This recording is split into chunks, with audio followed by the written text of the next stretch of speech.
that under her leadership, the true identity, integration and empowerment has taken place. It's not just because she got me into the team, it's my personal experience over the past less than 1 year. And my association started with ANTA when there was a crisis. A big crisis was there in ANTA where day and night she was struggling to make sure that she is supported, she can maintain a team of legal entity, and there were so much ups and downs and I think numerous sleepless nights. During the same time, we were hit by COVID second wave badly. While we were doing the numerous projects, service-related projects from Bardia, Bhandari to all the way east, everywhere projects were run. Fundraising was going on. So many things were going on. At the same time, we were also fighting battle for the legal battle for the entity itself. I don't want to go into all those, but my association is not so happened soon. It was not started in 2005 when the ANTA was born, right? I was there in the middle of people who started ANTA back in 2005, 2006, and by now I think everybody knows that there was a mistake, there was a problem that, I was left from the ANTA's radar, whatever reason it could be. But now you see that there's many people here, and he realized, or Jai Mandalji realized, that this is more than the annual election, AGM or whatever, right? So, and this is like just after COVID pandemic, there are many regions that we are not in full swing, full numbers that we are expecting here. Still, it is more than enough to call an AGM, much more than enough. And by the blessing or presence of dignitaries like Bhandari ji, Chitawla ji, Karki ji, and so many, and our own founder member Jai Mandal ji, this is amazing. This can be called a very, very successful ANTA AGM. Now going back to the association and the social service,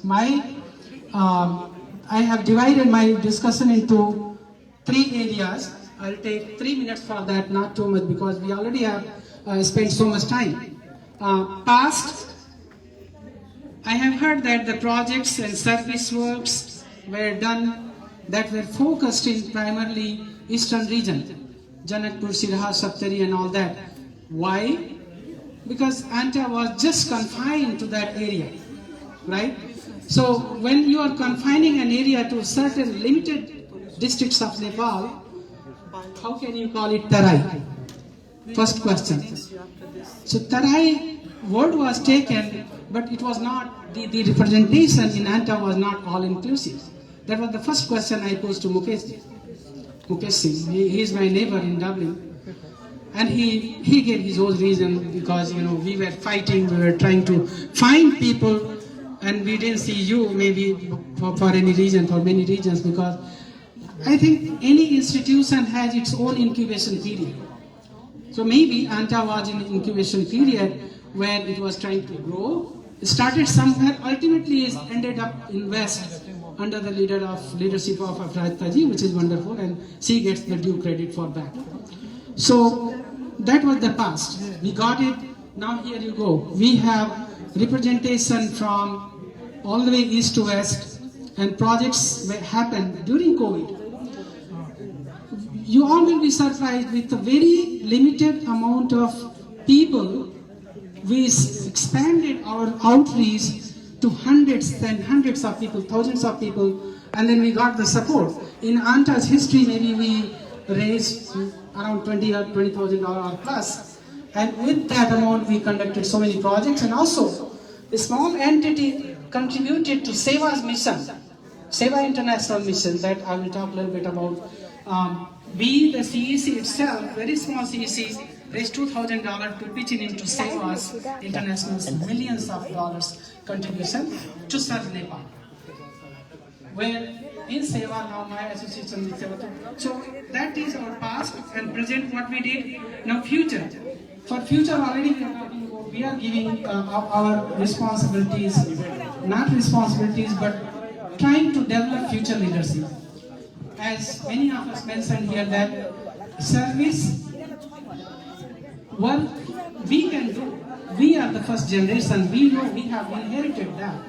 But how can we pass that? How can we inculcate those values? Those values are coming from Sanatana Dharma. They are coming from Vedas. Our kids are not chanting Vedas every day. How can they get inspired from the service work that we have inculcated or we have learned from our parents, from our scriptures? Day to day of drinking gives us service work to help community. But our kids, they're not doing that. How can we impart them that? So thinking of that, all this, how can we engage our youth? How can we engage new generation that is coming from Nepal? Can we bridge the gap that may be in an American growing kids and the generation that is coming from Australia, for XY region from Nepal? They will have completely different mindset. They may have the mindset of how can we get something. While here, we are inculcating the values that how can we give something. So there is a difference. A huge population from Bhutan came here thinking that how can I get something. 80,000, 90,000 people came in Columbus. We have 30,000 plus Bhutanese. So when I went there for Seva, engaging them for Seva activities, and I tried to develop volunteers into that group, the first question they asked, what can I get from here? If you are going and cleaning and picking trash in an activity, what can I get from that? Will I get 10 hours, 20 hours, 30 hours an hour? So that was the mindset when they came back.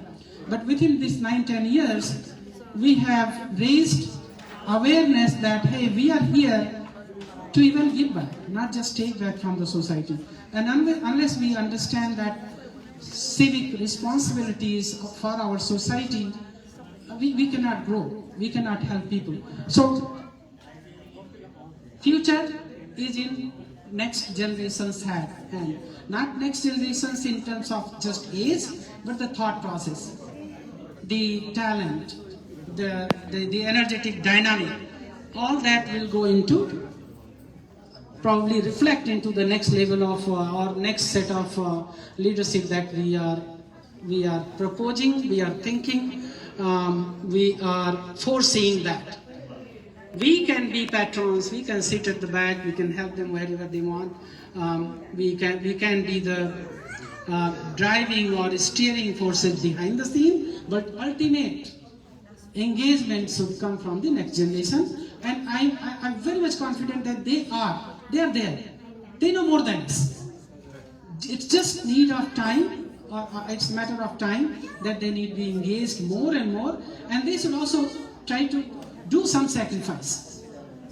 We don't want to sacrifice from your time, from your kids, from your family, but yes, if you want to achieve something, my goal in life, when I think that, if I live for my own kids, that's not my life.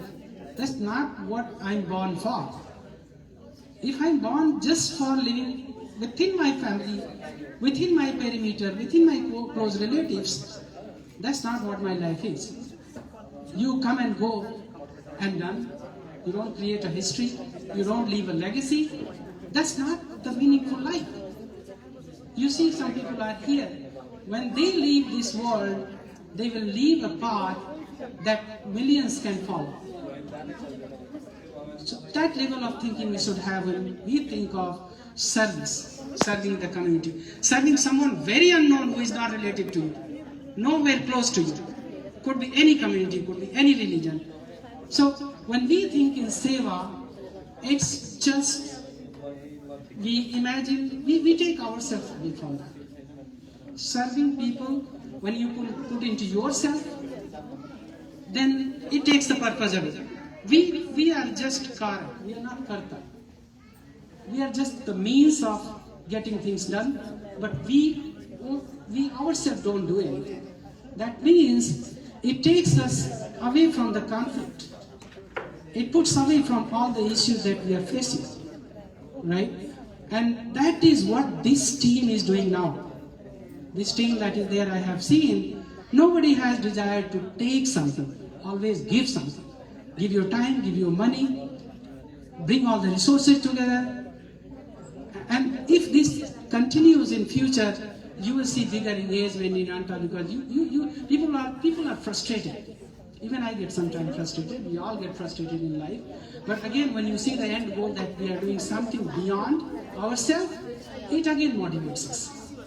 Right? You don't bring yourself into picture that I'm doing something for myself, for my kids. No. This is something pure service beyond ourselves. And that's what helps Seva continue. So I think I have taken more time, but I'm blessed, so fortunate to be able to stand here. And if I want to thank, I'm so much impressed with many people here. Arvindji selflessly sitting behind and doing everything. That's how the true sevaks are. I love that attitude and that thing. So without much time now, I think I have taken more. Thank you so much. So thank you. And one more small thing, because there are